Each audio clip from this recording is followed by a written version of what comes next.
10 000 euros là dessus. Oui, tout à fait, oui, sur 2016, oui. Ouais, d'accord.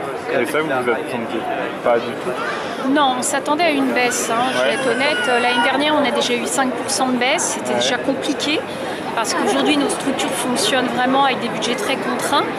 On a déjà perdu pas mal de salariés en 3 ans, on a dû réduire la masse salariale.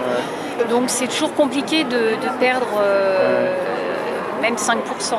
Mais on ne s'attendait absolument pas à passer de 132 000 euros à zéro, quoi. Et vous avez appris la dernière semaine de janvier? Le 2 février. 2 février, par la presse?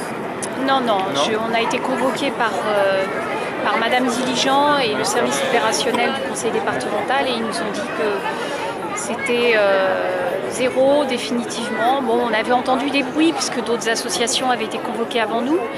Et bon, on se parle entre directeurs, et moi j'avais l'espoir que, vu le public qu'on accompagne, on serait moins touchés, moins touchés.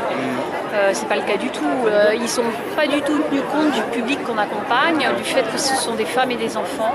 Ça, alors que c'est clairement dans les compétences du conseil départemental, clairement. C'est là où je ne suis pas d'accord avec M. Bierry qui dit que c'est de l'hébergement. Bien sûr que nous hébergeons, mais 60% de nos financements viennent de l'État. Donc je pense que l'État remplit déjà parfaitement ses compétences.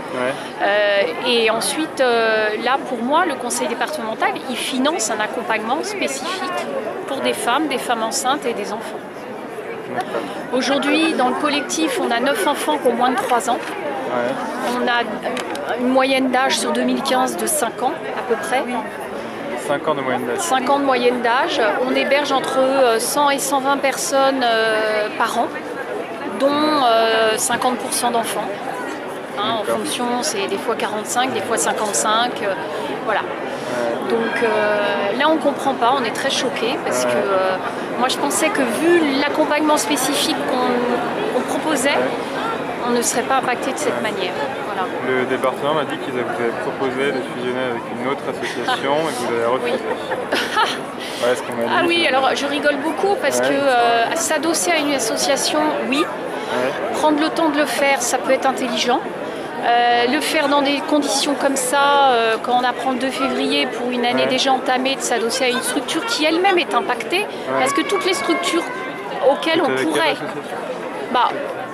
Il y a des associations auxquelles on pense plus qu'à d'autres. On vous a même pas dit avec Assad, on vous a dit qu'il faudrait penser à la fusion. Si vous voulez, évidemment qu'on pense à certaines associations qui font le même travail que nous. Bien sûr, oui. Mais si je pense à une association qui fait le même travail que nous, elle a perdu 50 000 euros dans cette bagarre. Voilà.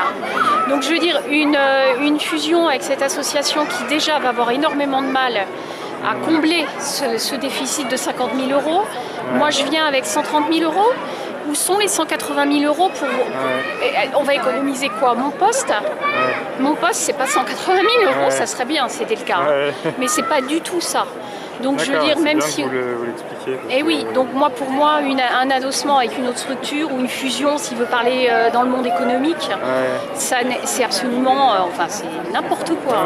Je veux dire, des structures qui aujourd'hui font des économies, n'arrêtent pas de faire des économies, à la fois sur la masse salariale, j'ai des équipes qui n'en peuvent plus, qui portent des situations de plus en plus compliquées avec des femmes qui ont de plus en plus de difficultés, des frais de gestion qui diminuent parce qu'on fait des économies partout, dans l'entretien de nos locaux, on essaye de trouver les meilleurs prix sur tout ce qui est prestations, et on nous dit que si on se met avec une autre association, ça va économiser 180 000 euros.